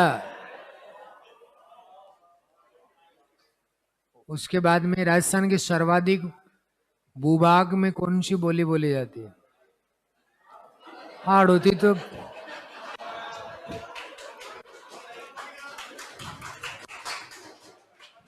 तू हार्ड, बैठ जा। हार्ड होती का है क्या तू? तो जयपुर के?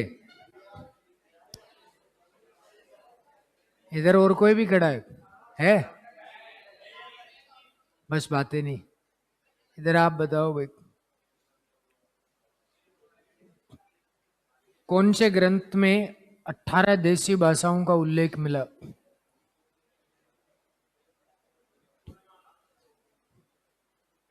बैठ जा। कोल्लेमाला किसने लिखा?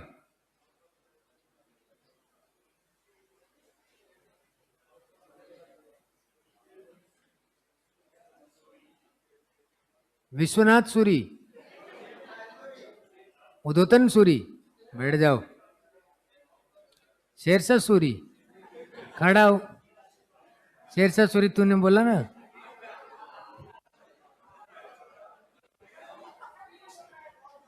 उसका पता है, मुझे पता है। खड़ा हो रे तू भी हो। महारथी।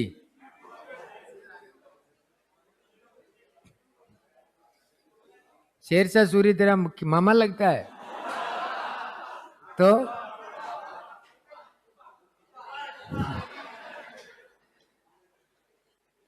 जीटी रोड किसने बनवाया?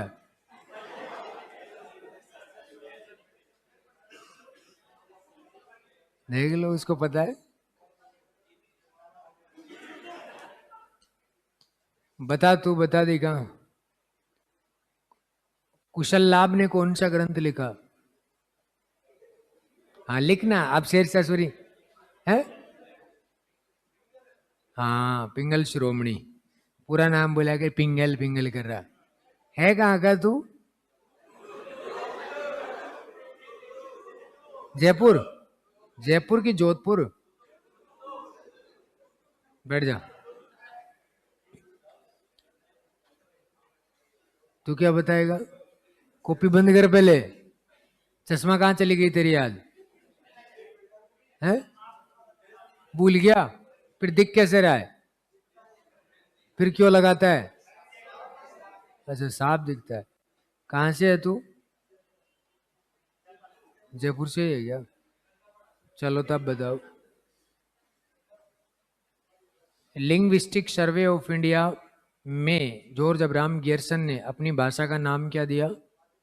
कौन से खंड में? कितने बाघ बताए? वेरी गुड, बैठ जा।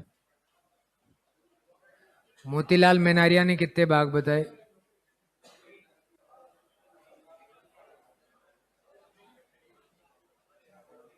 बोल जल्दी भाई। नहीं पता तो बैठो।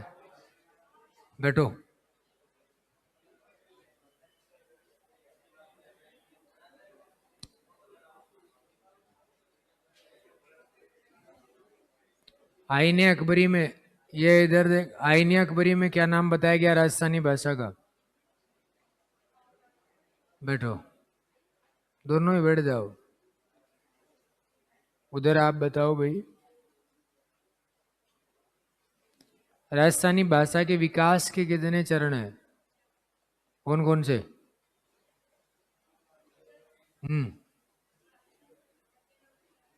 बैठो, आगे लिखो भाई। हाँ, कईयों को सांस आ गई। पढ़ने आते ही नहीं है ये।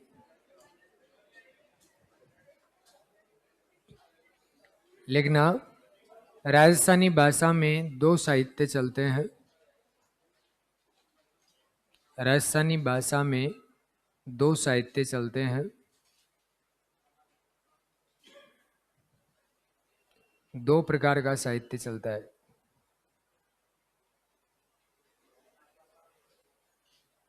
राजस्थानी भाषा में दो प्रकार का साहित्य चलता है। नंबर एक, डिंगल व पिंगल, यानी कि साहित्य लिख। क्या फैन बंद कर दे?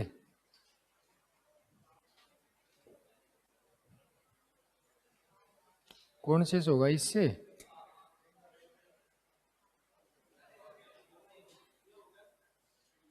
सारे हो गए?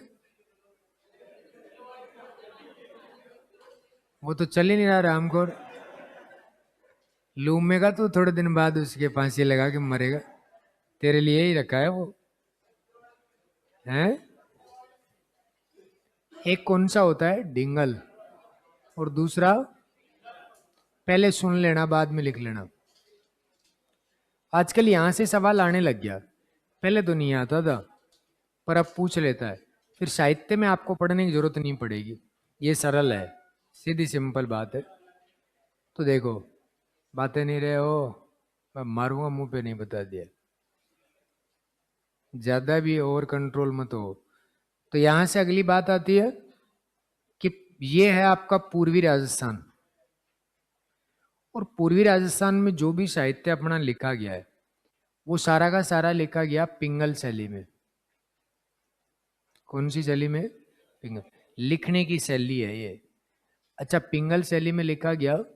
अब आपसे और क्या पूछता है, इस पिंगल शैली पर सर्वाधिक किस भाषा का प्रभाव है?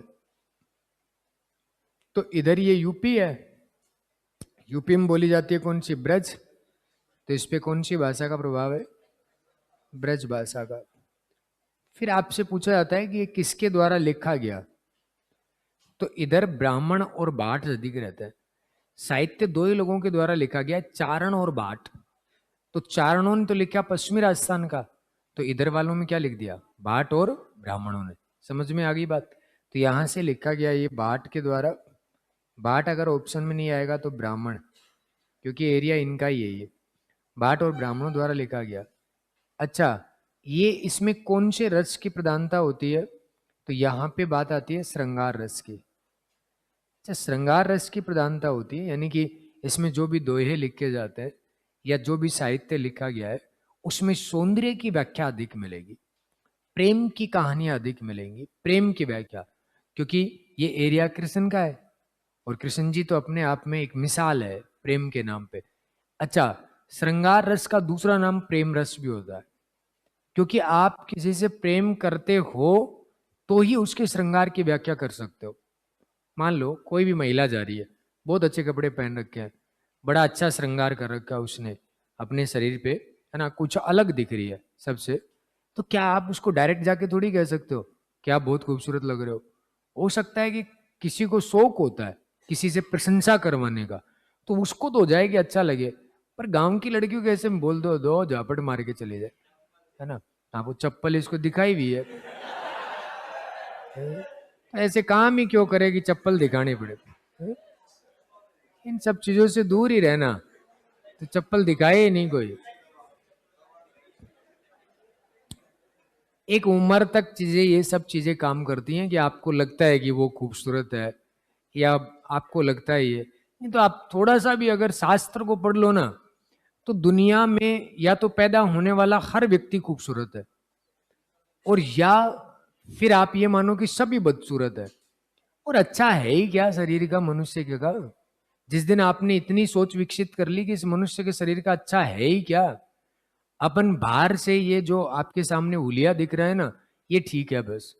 बाकी तो आप अंदर झांक के देखो तो दुनिया भर की बीमारियां लोगों के पास में, और अपने अंदर ज्यादा मल होता है शरीर में, कितना सारा। और अपन सोचते हैं पता नहीं दुनिया में कौन आदमी कितना खूबसूरत है। इन सब चीजों से अभी हो सकता है भैया, अभी तो मैं भी नहीं कह सकता कि आप इन चीजों पे कंट्रोल कर सकते हो। ज्ञानेंद्रियों पे कंट्रोल करना एक बड़ी क्षमता होनी चाहिए व्यक्ति के पास में, ऐसे ही नहीं होता। तभी तो कहते हैं कि शास्त्र कहते हैं कि जिस जिस व्यक्ति को इन सब चीजों में ज्यादा इंटरेस्ट है, कि महिलाओं से बात करने का शौक, उसको गलत बोलने का शौक, उस आदमी को चोटी रखना शुरू कर देनी चाहिए, तो उसका ज्ञानेंद्रियों पे कंट्रोल आ जाएगा, है ना। ये एक्चुअल बात है कि आपको गलत करने से अगर कोई बचा सकता है तो फिर वो चोटी होती है, ये सच होता है। कभी रखना, और आपका माइंड है ना, ये बिल्कुल शार्प माइंड हो जाएगा, आपके दिमाग में कभी उल्टी पुल्टी बातें नहीं आएंगी, है ना। और होना भी चाहिए, एक समय के तक ये चलेगा, उसके बाद में ये सब खत्म हो जाएगा। सब कुछ, ये शरीर क्या ही है, अपने काम का है क्या? कुछ नहीं है। पता नहीं अभी बाहर जाए और यहाँ से सुसाइड, वो क्या नाम, मर ही जाए, साइलेंट अटैक आ जाए, किस काम का है? और आपने बदनामी ले ली दुनिया भर की, माँ बाप के बोझ छोड़ के चले गए कि उसका बेटा ऐसा था। एक जीवन तो माँ बाप को दे दो, करो, सब जरूरी है, पर एक सीमित मात्रा में। अब अपन किसी चलते हुए को थोड़ी बोल सकते हैं यार, किसी को भी नहीं बोल सकते। और अगर ऐसा आप करते हो तो आप दांत तुड़वाने का काम तो पहले से ही तैयार रखे हुए हैं, क्यों ही बोलना है दुनिया में, है? जब आप किसी को ऐसे बोलते हो, इसका मतलब आपकी वैल्यू नहीं है। आप ऐसा काम करो कि कोई आपके पीछे आए और वो आपको आके बोले कि हाँ भाई मैं तेरे लिए हूँ, तू मेरे लिए है। ऐसा क्या ही करना है किसी के पीछे फिरो, तो वो हो गया ना, वो कहते हैं ना, बेल्ला आदमी होता है, उसको सब लोगों को में इंटरेस्ट है, किसी को कुछ भी बोलते रहे ऐसे। तो इसका श्रृंगार का मतलब यही होता है कि व्याख्या आप श्रृंगार की उसकी कर सकते हो जिससे आप प्रेम करते हो। तो भगवान श्री कृष्ण राधा से प्रेम करते थे तो ही उनके श्रृंगार की व्याख्या करते थे। इसलिए श्रृंगार रस और प्रेम रस दोनों एक दूसरे के, एक सिक्के के दो पहलू होते हैं। तो कभी आपको श्रृंगार आएगा, कभी आपके सामने प्रेम रस आएगा। समझ में आ गई बात? दोनों एक ही बात है। तो इधर श्रृंगार रस क्यों आया उसके बारे में मैंने बता दिया। तो ये कौन से राजस्थान की शैली है? पूरी राजस्थान की। अच्छा, इसकी उत्पत्ति अगर पूछे कभी, बड़े अच्छे पेपर में आएगी उत्पत्ति तो इसकी उत्पत्ति ये वाला एरिया है, मथुरा के आसपास वाला, आगरा के आसपास वाला, और इधर थी शोरसैनी। तो कभी कभी इसकी मानी जाती है कि इसकी उत्पत्ति किससे है? शोरसैनी से। तो ये चार बातें हैं, कुछ नहीं है इसमें। आप याद रख सकते हो कि राजस्थानी, पूर्वी राजस्थान की साहित्यिक शैली जो होती है वो कौन सी है? पिंगल। ये इस पे कौन सी भाषा का प्रभाव है? ब्रज। अगर आपके सामने ब्रज नहीं आए तो कौन सी आ जाएगी? ढूंढाड़ी, क्योंकि इधर कौन सी बोली जाती है? ढूंढाड़ी आ जाएगी। अच्छा, ये लिखा किसने था? भाट और ब्राह्मणों ने। रस कौन सा आ जाएगा? श्रृंगार रस। उत्पत्ति किससे मानी जाती है? शोरसैनी। ये वाला एरिया आ जाओ। और इधर के एरिया की अगर मैं बात करूं तो यहाँ पे आता है, ये पश्चिमी राजस्थानी है। कौन सी आएगा? पश्चिमी राजस्थानी। और पश्चिमी राजस्थानी जो क्षेत्र है, पश्चिमी राजस्थान की जो साहित्यिक शैली होती है उसको बोलते हैं डिंगल। कौन सा कहते हैं? डिंगल। मैंने कहा था कि इसको कौन पढ़ सकता है और कौन ही लिख सकता है? चारण। अपने से नहीं पढ़ी जाती है, चारण कुल के लोगों को सब आता है, तो चारण ही पढ़ सकते हैं और चारण ही लिख सकते हैं। ये बात भी आप याद रख सकते हो। अच्छा, इस पे कौन सी भाषा का प्रभाव रहेगा? तो इधर कौन सी बोली जाती है? मारवाड़ी। तो कौन सी भाषा का प्रभाव रहा? मारवाड़ी भाषा का प्रभाव रहा। उसके बाद में इधर कौन से रस की प्रधानता होगी? वीर रस। इधर कोई भी बात आ जाए ना, वो अधिकांश से वीर रस। क्यों भाई? क्योंकि सारे अटैक इधर सिंध से हुए हैं, और सिंध से हुए तो यहाँ पे जो भी राजा होगा, अब उस राजा को, उसका कवि जो होता है वो उसके पास में बैठा है, अटैक होने के लिए तैयार हो रहे हैं, और वो बातें कर रहे हैं प्रेम की राजा के पास। तो राजा अब लड़ने जाएगा? भाटा लड़ने जाएगा? वो तो प्रेम की बातें कर रहा है, तो फिर उसके बाद तो वो तो विवाह करेगा और वो तो अपने मद मस्त घूमता रहेगा। इसका मतलब ये होता है। पर अगर इधर राजा को किसी रस की बातें सुनाई जाए, वीर रस, तो उसके अंदर जोश आएगा, और जोश आएगा चाहे कितनी सेना हो। 10 को मार रहा है, पर वीर रस की कविता अगर सुन के गया है, 100 को मारेगा। कितने को मारेगा? 100 को। इधर इसलिए इधर इस साहित्य में वीर रस की कविताएं आदि लिखी गई हैं। उसका मुख्य कारण यही था कि इधर से सारे के सारे अटैक होते हैं, इस वजह से इसे वीर रस लिखा जाता है।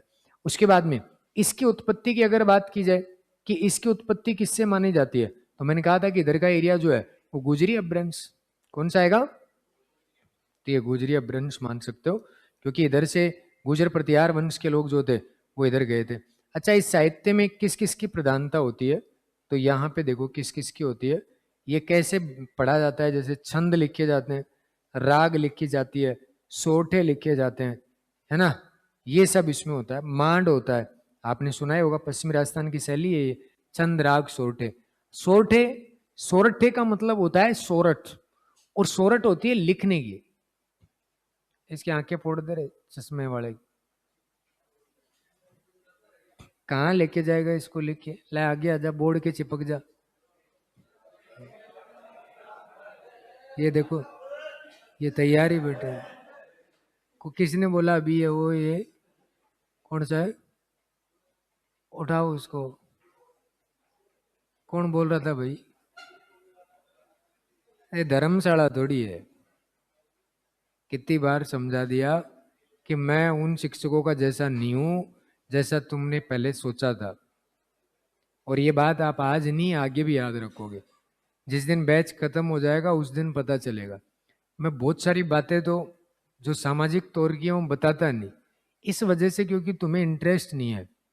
सच्चाई यही है, बहुत सारी चीजें बंद करनी पड़ती है बोलते बोलते भी, क्योंकि नहीं तो हमसे पढ़ा हुआ बच्चा पढ़ के जाए नहीं जाए पर लक्षण जरूर आ जाते हैं, ये फिक्स है।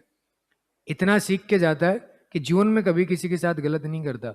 और संस्कृति कोई सब्जेक्ट है ही नहीं, इसमें लक्षण अगर आपके अंदर डेवलप नहीं हुए इसका मतलब तुम भांड हो, आपको कुछ नहीं पता फिर कि हमें अभी फ्यूचर हमारा क्या है। ऐसे अब लड़कियां बैठी हुई है ओ कर रहे हो हैं, आपकी बहन यहां बैठी हुई हो तो फिर भी बोल दोगे? नहीं बोल दोगे कि ये बता दो। या तो ये हो सकता है कि भाई आपकी बहन नहीं है इसलिए आप उसकी भावना नहीं समझते, कि दूसरे किसी की बहन बैठी होती है तो क्या होती है। हम मर्यादित शब्दों का प्रयोग करते हैं, साहित्य में इतनी फोड़ता लिखी हुई है, उसके बाद भी मैं उस लैंग्वेज का प्रयोग नहीं करता। उसके बाद भी आप ऐसे चिल्ला रहे हो भाई, ऐसा काम तो ये तो अच्छी बातें नहीं है। ऐसा करना हो तो भाई बाहर जाया करो, बाहर जाके चिल्लाओ, खूब दुनिया पड़ी है ना। मरना हो तो बाहर जाके मरो, कितना भी करना हो। मेरी क्लास में नौटंकियां मत किया करो, 1000 बार समझा दिए इस बात को। बोलना अलग बात है, चिल्ला ही रहे, हद हो गई। यही सिखाने सीखने के लिए भेजा था क्या? घर वाले कितनी आस करके बैठे हुए होंगे घर पे कि कब उसका पेपर होगा, कब उसका सिलेक्शन होगा, कब उसका विवाह किया जाएगा। उन्होंने एक एक सीढ़ी सब तैयार कर रखी है, और हम में ही समय बिता रहे हैं, हम यहाँ चिल्लाने में समय बिता रहे हैं। वो वहां पे इतनी आस ले रखे हैं कि एक दिन हम कब जाके दूसरों की छाती पे कि मेरा बेटा नौकरी लग गया, ये कहने के लायक कब होंगे? मुझे नहीं लगता कि आप ये खुशी उनको दोगे। जिसमें पढ़ने वाला बच्चा जो होता है ना, उसकी तो जबान ही बंद हो जाती है, उसके सब कुछ बंद हो जाता है, ये फिक्स है। जैसे मैं कल कह रहा था, तुम्हें तो बता रहा था कि मैं साइको हो गया था, वो पागल हो जाता है पढ़ने वाला, उसके लिए दुनिया में कुछ दिखाई नहीं देता उसको आमने सामने किताबों के अलावा कुछ भी। यहां तुम जब बातें करते हो सोते होंगे तो भी तुम्हारी किताबें अलमारियों में पड़ी रहती होंगी। आज 14-15 साल हो गई हमें पढ़ाते हुए, हमारे आज भी हम सोते हैं तो किताबें पास में पड़ी रहती है, वहां ही नींद आता है। जब तक किताब नहीं उठाई तब तक तो नींद नहीं आए मेरे को। तो ये सबसे गंदी आदत है, नींद की गोली है किताब। तो आदमी पढ़ने आया उसमें वो आया, संस्कारी बातें करो यार, ऐसी चीजें अच्छी नहीं लगती। मेरा तो क्या ही ले जाओगे, मैं तो और 5 दिन पढ़ाऊंगा आपको बस। फिर उसके बाद में भी अगर ये आदत रही, नाम खराब तो मास्टर का ही होता है। किससे पढ़ गया है? बोला उनसे पढ़ गया, वो यही सिखाया क्या वो आ करना ही। और मैं तो उसको मानूं मर्द कि जो खुद के परिवार के लोग बैठे हों और फिर भी वो आ करे। अब मेरे 4 सिस्टर हैं और वो कहीं पे बैठी हुई हो, और उसके बाद में कोई लड़का बैठ के ऐसे करे, दांत तोड़ दूं 1 मिनट में। तो वही बात है ना कि परिवार से आए हैं, कोई हम जंगल से थोड़ी आए हैं, कुछ भी बोल देंगे। इस बात को थोड़ा सा ध्यान रखो कि समझ विकसित नहीं हुई है तो सीख लो किसी से, पर क्लास में नोटंकिया नहीं। हंस लो चलेगा, बोल लो शब्द वो जो आपकी क्लास में आप सहन कर सकते हो, या आपके पड़ोसी को बोलो, पर वो तीसरे तक बात नहीं पहुंचे। मुझे पता है स्टूडेंट बोलता ही है, इतने साल में आंखें थोड़ी बनाई है, इसलिए थोड़ा सा ध्यान रखो। तो ये याद रखना यहाँ पे। तो ये इधर की बात कि चंद राग सोरठे, सोरठ का मतलब होता है किसी शब्द को लिखना। जैसे एक सिंपल शब्द में मैं बताऊं, पहले क्या होता था कि लड़की देखने के लिए पुराने लोग जाते, जब भाई अपने परिवार का जो बड़ा सदस्य है वो जाएगा, फिर वो देख के आ जाता तो महिलाएं भी सब उनसे पूछती कि भाई लड़की कैसी है या लड़का कैसा है, लड़के को भी देखने जाते। तो कहते हैं कि भाई पता नहीं, रंग का तो क्या गोरा या काला हो सकता है, पर लड़के की सोरठ अच्छी है। इस पे एक बड़ी कहानी है, अभी तो समय नहीं है, कल इस पे मैं कहानी आपको बताऊंगा कि सोरठ एक लड़की का नाम होता है, और उसी सोरठ की वजह से आज तक इन चीजों का नाम पड़ा हुआ है, क्योंकि वो खूबसूरत थी। तो लिखने की शैली जो होती है वो भी सोरठे ही बोला जाता है। तो एक लिखने की सबसे खूबसूरत शब्द होते हैं, जैसे चंद राग सोरठे, जैसे दो पाई, दो पाई मतलब दो लाइनों में लिखे जाते हैं, शुरुआत जहां से करोगे एंड में भी वही होगा। चार पाई का मतलब चार लाइनों में जो लिखा जाता है। तो ये चीजें आपको एक बार पता होनी चाहिए। अब बताओ, पूर्वी राजस्थान की साहित्यिक शैली कौन सी? पिंगल। कौन सी होगी? पिंगल। जो किसके द्वारा लिखी गई? बाट। किसके द्वारा? कौन सी भाषा से प्रभावित है? आपको अगर ब्रज भाषा तो वैसे ही याद है, लोकेशन के आधार पे, तो ब्रज से भाट भी याद रख सकते हो, दोनों वैसे ही है। उसके बाद में आप याद रख सकते हो कौन से रस की प्रधानता है उसमें, श्रृंगार या प्रेम रस। ठीक है। उसके बाद में अगली बात है, कौन सी से उत्पत्ति मानी जाती है? शोरशैनी। शोरशैनी से उत्पत्ति मानी जाती है। पश्चिमी राजस्थान की साहित्यिक शैली कौन सी है? बोलो। डिंगल। और डिंगल कौन सी भाषा का प्रभाव रहेगा? मारवाड़ी। कौन सा? मारवाड़ी। याद रह जाएगी बात। लिखा किसके द्वारा गया? चारण। चारण कुल के लोग होते हैं, तो चारणों के द्वारा लिखा गया था। उसके बाद में अगली बात आ जाए यहाँ पे, इसमें कौन से रस की प्रधानता होती है? वीर रस। वीर रस क्यों, उसका कारण मैंने समझा दिया। और उसके बाद में इसमें क्या क्या लिखे जाते हैं? छंद, राग, सोरठे, मान, ये इसकी शैली होती है। समझ में आ गई बात? तो ये लिखना तो क्या ही है, लिख नहीं सकते तुम ऐसे, बोल बोल के लिखवाना पड़ेगा। कैसे लिखोगे? ऐसे कैसे?